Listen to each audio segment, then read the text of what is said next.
Признайтесь, когда вы слышите слово «Германия» и «автомобиль», вы сразу представляете себе идеальные автобаны без ограничения скорости и новенький Мерседес, летящий вдаль. Но реальность немного другая. Да, Германия автомобильная страна. Да, без машины бывает тяжеловато, но содержание автомобиля здесь это настоящий квест, который может пробить огромную дыру в вашем семейном бюджете. Сегодня я расскажу вам 10 суровых фактов о автомобильной жизни в Германии. Налоги, штрафы, сумасшедшие страховки и правила, за нарушение которых вас могут лишить прав. Если вы только планируете купить тут машину, то смотрите это видео до конца. Обязательно ставьте палец вверх, подписывайтесь на канал и погнали! Покупка бэушного авто в Германии это как кот в мешке. Начнем с самого начала, с покупки. В Германии есть два главных сайта по поиску машин: mobili.de и Автоскаут24. Казалось бы, море машин, цены приятные, но тут есть подвох. Вы можете купить машину участника приватно, или в автохаусах их так называют. Если берете участника, машина ваша, но гарантии никакой. Сломалась коробка передач на следующий день, теперь это только ваши проблемы.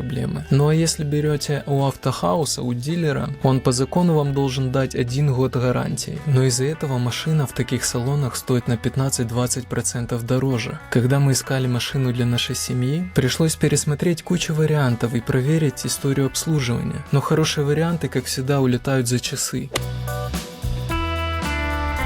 Великий и ужасный TÜV или немецкий техосмотр. Забудьте историю о том, как техосмотр покупается или для галочки. В Германии это не работает от слова совсем. Раз в 2 года ваша машина должна пройти полнейшую проверку. Тормоза, выхлоп, электроника, подвеска или малейшая ржавчина на несущей конструкции. Инспектор проверит все. Если у вас капает масло из двигателя или стерлись тормозные колодки, вы не получите заветную наклейку на номер. Вам дадут всего 1 месяц на устранение неполадок. И вот тут начинается боль, потому что ремонт в немецких автосервисах стоит космических денег из-за высокой стоимости часа работы механика. И иногда починить машину для TÜV стоит дороже, чем сама машина.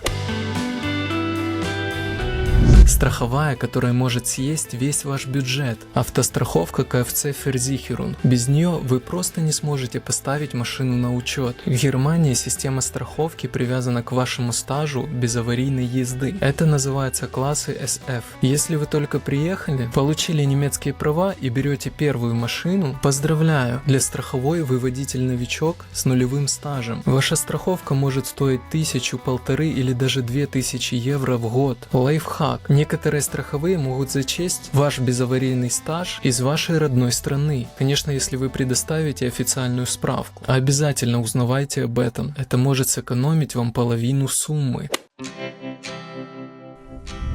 Ну и сам великий транспортный налог. В Германии вы должны платить ежегодный транспортный налог. Сумма налога зависит не только от объема двигателя, но и от количества выброса СО2 и типа топлива. Бензиновые машины обходятся дешевле. А вот если вы купили старый дизельный автомобиль с большим объемом двигателя, будьте готовы отдавать государству 300-400 евро просто за то, что ваша машина существует. Налог автоматически списывается с вашего банковского счета. Если нет денег на счету, придет штраф, а потом еще могут и снять машину с учета.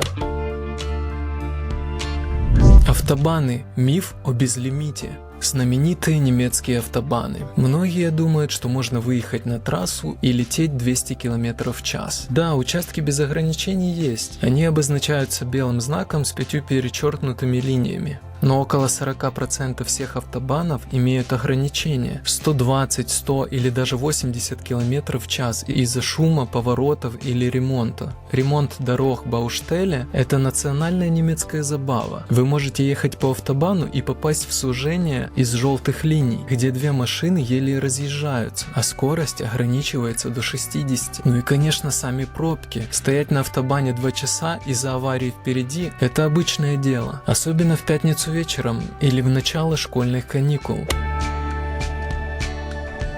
Штрафы на дорогах — это отдельная категория. Если вы любите нарушать, готовьте кошелек. Штрафы здесь суровые. Превысили скорость в городе на 20 км в час, штраф 70 евро. Проехали на красный от 90 до 360 евро. Но деньги — это полбеды. В Германии есть система штрафных баллов. Они хранятся в специальном реестре в городе Флейнсбург. Если набрали 8 баллов, прощайтесь с водительскими правами. Чтобы их вернуть, нужно пройти так называемый идиотен-тест.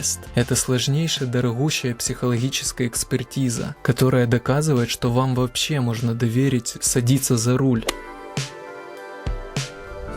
Парковка и синие диски, что с ними не так? Боль водителя — это парковка. В центре почти любого немецкого города найти бесплатную парковку почти нереально. Платные паркинги стоят от 1 до 4 евро в час. Но если даже парковка бесплатная, там часто стоит знак, ограничивающий время. И тут вам нужен Паркшейбе, парковочный диск. Это такая синяя карточка с циферблатом, которая должна лежать в каждой машине. Вы приезжаете на парковку, выставляете время своего прибытия, кладете под лобовое стекло и идете по делам. Специальные инспекторы постоянно патрулируют улицы. Забыли положить диск или просрочили время на 10 минут. Штраф обеспечен, обычно от 20 евро.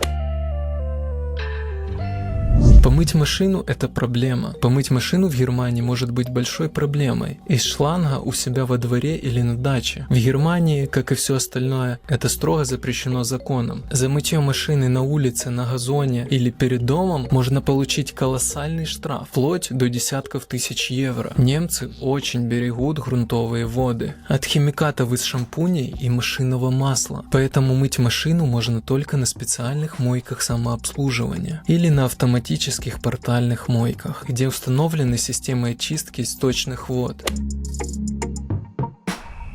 Замена водительских прав может быть еще тот геморрой. Если вы переехали в Германию по визе или ВНЖ, ваши национальные права действуют только 6 месяцев с момента прописки. После этого они превращаются в тыкву. Ездить по ним — это уголовное преступление. Вам нужно будет сделать замену прав. Но вы не можете просто прийти и обменять карточку. Придется записаться в немецкую автошколу, откатать несколько обязательных часов с инструктором, чтобы он убедился, что вы не опасны. Сдать сложнейший теоретический экзамен и практический экзамен в городе. Весь этот процесс может занять около полугода и может обойтись вам в колоссальную сумму, вплоть до 5000 евро.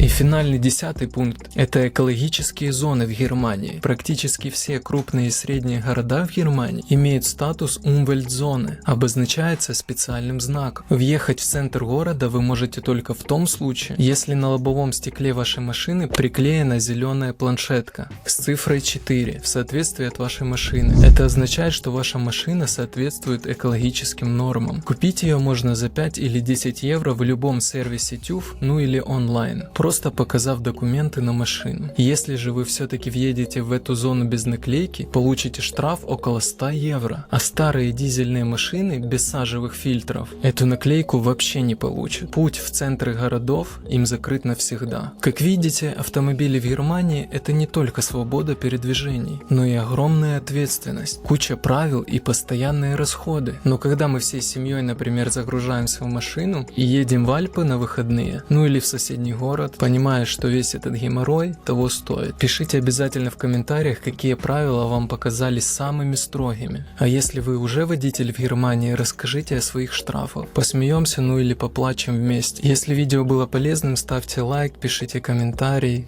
Делитесь с друзьями, ни гвоздя, ни жезла вам на дорогах. И до встречи в следующем видео, где мы расскажем наш личный опыт, как мы купили нашу первую машину в Германии. Переходите по ссылке.